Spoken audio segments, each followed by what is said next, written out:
Sejahtera Malaysia. Ini kali serius, memang amat serius. Nadi suara, denyut suara nadi. Macam mana tu Nadi suara, apa-apa aja lah. Nadi suara denyut rakyat. Denyut suara, nadi denyut suara rakyat bergema di channel ini. Coba kamu komen apa dulu aku cakap tu. Mabuk ketum kan ni. Tak adalah. Aku tak pernah minum ketum pun. Okey, tuan-tuan dan puan-puan, ada satu perkara yang amat serius yang berlaku sekarang ini, terutamanya isu tentang negeri Sabah, yang pastinya tentang waris Sultan Sulu. Tuan-tuan dan puan-puan, daripada Malaysia kini baru saja diterbitkan pada hari ini 4 Mac 2022 pukul 1.19 petang tadi. Ada satu berita yang menggemparkan dengan tajuk yang luar biasa bombastik, mengejutkan. Okey, tuan-tuan dan puan-puan, apa komen kamu tentang isu iaitu Sultan Sulu?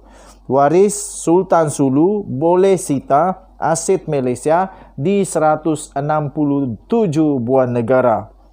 Ini daripada Malaysia kini. Memang mengejutkan.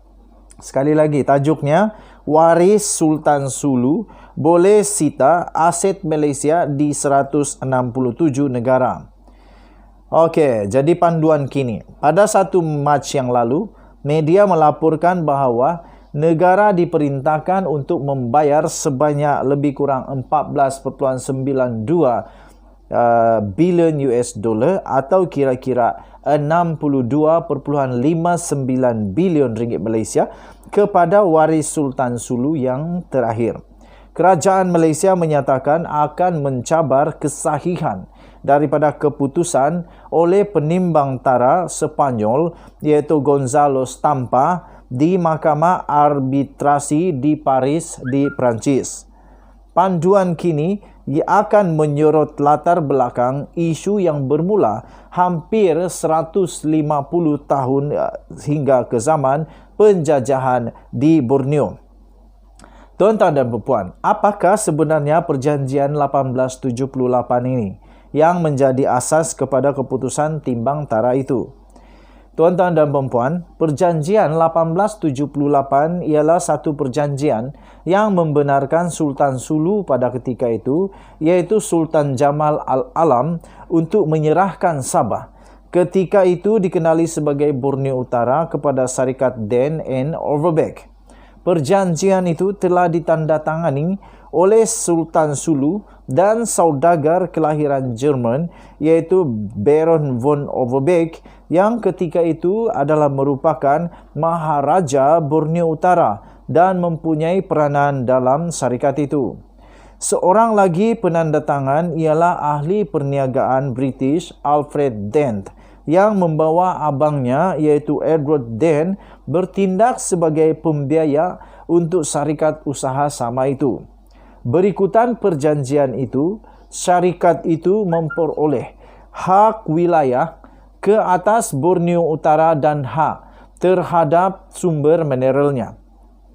Sebagai balasan, syarikat usaha sama itu berjanji akan membayar wang penyerahan tahunan sebanyak AS 1,000 kepada Sultan Sulu.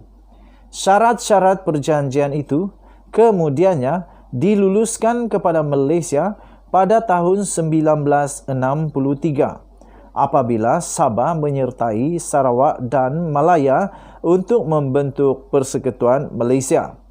Sehingga tahun 2013, Malaysia telah membuat bayaran tahunan sebanyak RM5,300 kepada waris Sultan Sulu melalui pentadbiran Filipina. Apakah yang menyebabkan pewaris Sultan Sulu mendapatkan timbang tara di Sepanyol? Waris diraja itu meminta timbang tara Sepanyol pada Julai 2019 selepas Malaysia berhenti membuat pembayaran tahunan sebanyak RM5,300 itu sejak 2013.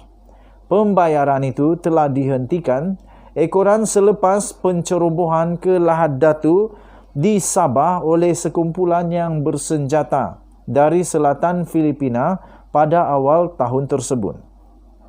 Kumpulan militan itu mendakwa mempunyai kaitan dengan Kesultanan Sulu yang digunakan sebagai alasan pentadbiran Malaysia memberhentikan pembayaran.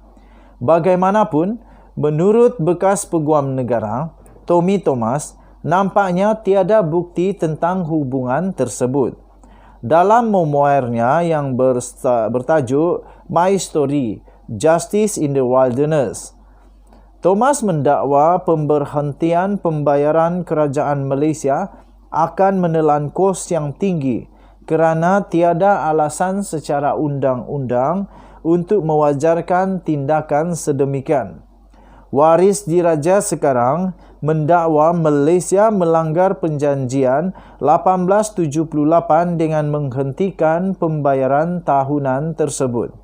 Bagaimanakah penimbang tara Sepanyol mencapai angka sebanyak 62.59 bilion, sedangkan bayaran tahunan hanyalah RM5,300 setahun. Menurut Thomas, peguam waris Sultan Sulu didakwa telah meminta tafsiran semula Perjanjian 1878 untuk memindah status Sabah sebagai wilayah pajakan dan bukannya wilayah yang diserahkan. Dalam memoirnya, bekas peguam tertinggi Malaysia itu mendakwa bahawa pasukan peguam waris Sultan Sulu meminta pelarasan ini untuk mencerminkan nilai hasil minyak dan gas Sabah sejak 1970-an.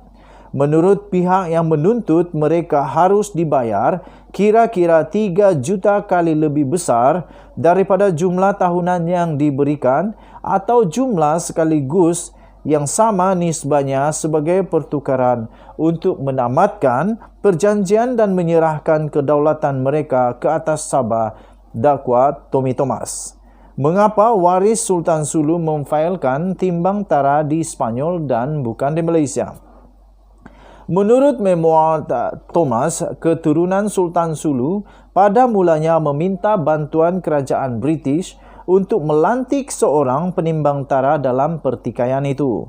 Bagaimanapun katanya, pentadbiran UK telah menolak permintaan itu menyebabkan waris beralih pula ke Sepanyol.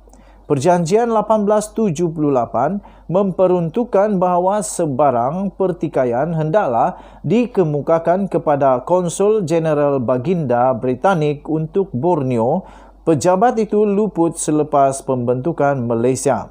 Satu-satunya kaitan yang mungkin dengan Sepanyol adalah tempoh singkat antara 1878 dan 1885, ketika Sepanyol mempunyai beberapa hak ke atas Borneo Utara yang diserahkan pada 1885 kepada Great Britain.